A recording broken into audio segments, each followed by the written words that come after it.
अस्सलाम वालेकुम प्यारे बच्चों। ये क्लास 11th है, सब्जेक्ट पॉलिटिकल साइंस। तो कल मैंने आपको जो चैप्टर पढ़ाया था उसको कंटिन्यू करते हुए हम आज पढ़ेंगे merits and demerits of proportional system of representation, और उसके बाद proportional system in practice with respect Rajya Sabha, यानी उसको हम राज्यसभा में हिंदुस्तान में कैसे इम्प्लीमेंट करते हैं। तो proportional सिस्टम ऑफ रिप्रेजेंटेशन कल हमने आपको पढ़ाया, तो इसके बहुत सारे मेरिट्स भी हैं और डिमेरिट्स भी हैं। सबसे पहले जो मेरिट्स इसके हम काउंट करेंगे, उसमें सबसे पहले ये है that it ensures all parties are proportionally represented in the legislature। यानी proportional system जो है वो इस तरह से इसकी बुनियाद डाली गई है, वो ये कि तमाम पार्टियों को अपने हिसाब से, अपनी रिप्रेजेंटेशन के हिसाब से प्रोपोर्शनली लेजिस्लेटर में हिस्सा मिले। इसके बाद it secures the rights of minorities. तो जो जितनी भी माइनॉरिटीज हमारे कंट्रीज में हैं उनकी सिक्योरिटी को, उनके राइट्स को पूरी तरह से तहफ़्फ़ुज़ मिल सके। इसके बाद it is in true harmony with the spirit of democracy. That means जो डेमोक्रेसी हमारे इंडिया में है इसके हिसाब से बिल्कुल इसके साथ ही मेल खा रहा है। और आखिर पे जो इसका बुनियादी मेरिट है वो ये है कि इसमें ये पूरी तरह से एक ऐसा सिस्टम, एक ऐसा मैकेनिज्म है कि वोटर्स जो भी वोट डालते हैं वो वेस्ट नहीं होते हैं। ये इसके मेरिट्स हैं। डिमेरिट्स भी इसके हैं। सबसे पहले ये है कि it's a complex system and is difficult to operate. इसको ऑपरेट करना थोड़ा मुश्किल हो जाता है। इसके बाद जो डायरेक्ट बॉन्ड बिटवीन वोटर्स और रिप्रेजेंटेटिव्स के दरमियान जो है इट इज़ रिड्यूस्ड। क्यों? As it is based on multi member constituencies. तो तीसरा जो इसका डेमेरिट है that is it leads to formation of a large number of small countries leading to coalition. यानी कि हम अक्सर देखते हैं कि मुख्तलिफ स्टेटों में कोएलिशन की जो हुकूमत होती है उसकी बुनियादें उतनी मजबूत नहीं होती है। वो इसी वजह से होता है क्योंकि जो स्मॉल छोटी छोटी पार्टीज होती हैं उनको भी हिस्सा मिलता है, और कुदरती सी ज़ाहिर सी बात है कि कोएलिशन की गवर्नमेंट बनती है तो इनको भी आगे आने का मौका मिलता है। डेमोक्रेसी में तो ये ठीक ही है कोएलिशन, लेकिन उतनी मजबूत वो होती नहीं है। इसके बाद चौथा जो डिमेरिट है इसका है it leads to unstable coalitions which destroy the homogeneity of government and make parliamentary government impossible. यानी कि जो जो अभी मैं आपको बोल रहा था कि कोएलिशन जो होती है वो अनस्टेबल कोएलिशन कभी कभी बनती है, यानी कि जिसकी बहुत सारी पार्टियों पे जो मुश्तमिल होती है ये हुकूमत, और वो एक तरह से जो गवर्नमेंट होती है वो उसकी बुनियाद उतनी मजबूत नहीं होती है। तो इसके बाद जो पार्लियामेंट गवर्नमेंट होती है उसका बनना कभी कभी मुश्किल भी होता है। तो ये था इसकी मेरिट्स एंड डिमेरिट्स। इसके बाद हम इसको कंटिन्यू करते हुए जो प्रोपोर्शनल सिस्टम हमारे हिंदुस्तान में है तो वो कैसे प्रैक्टिस में आ रहा है और इसकी राज्यसभा में एफआर सिस्टम कैसे काम करता है। तो proportional representation in practice that is PR system.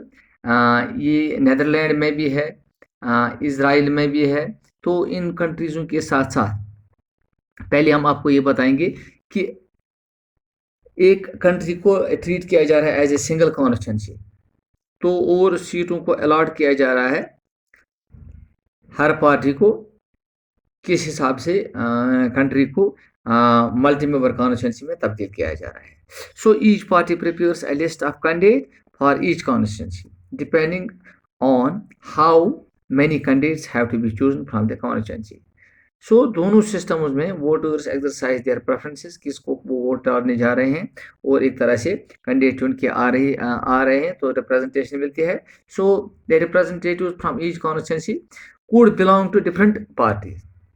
इसी तरह हिंदुस्तान में जो पीआर सिस्टम है ये it is used for election of president के, या मैं इसको प्रैक्टिस की इसकी प्रैक्टिस हो रही है, और वाइस प्रेसिडेंट या मेंबर ऑफ राज्यसभा या member of state legislative council, उन सभी में ये प्रोपोर्शनल सिस्टम کو प्रैक्टिस में लाया जा रहा है।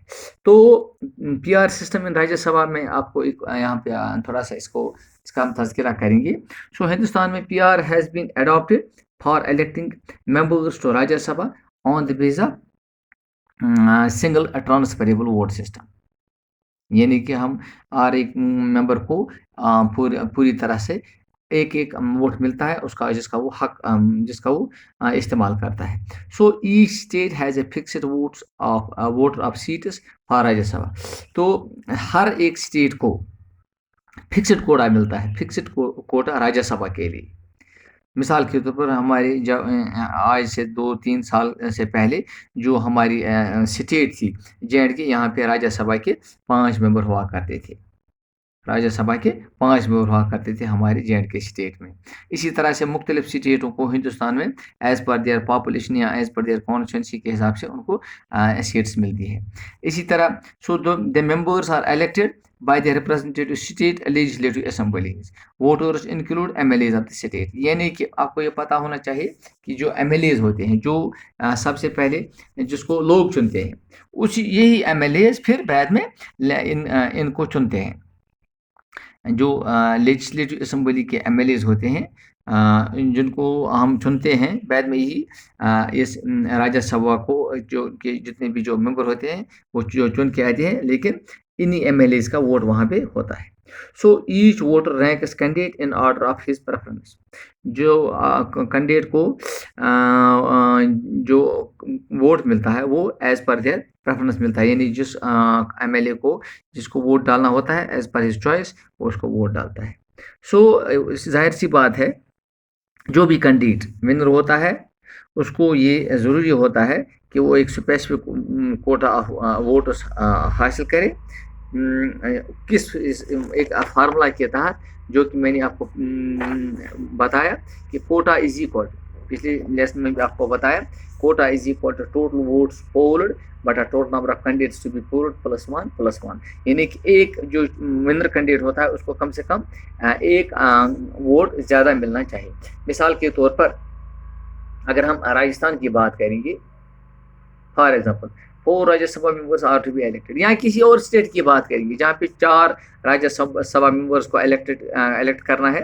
सो अगर वहाँ पे 200 MLAs होते हैं तो क्या, तो विनर कैसे कैंडिडेट आता है, तो दैट मीन्स इस फार्मूला के हिसाब से कोटा इज इक्वल टू 200, यानी कि टोटल जहाँ पे वो जितने वो MLAs होते हैं डिवाइडेड बाई 4+1। ये 4 कहाँ से आ गया है, क्योंकि 4 मेंबर्स चुनने और 1 फार्मूला का होता है +1, दैट मीन्स 200/5, दैट मीन्स 40 +1 हो गया 41, यानी इसको 41 वोट्स मिलते हैं। तो ये यहाँ पे प्रपोर्शन सिस्टम हम कैसे राज्यसभा के कैंडिडेट को अगर हमें लाना है चुन के, तो वो कैसे आता है।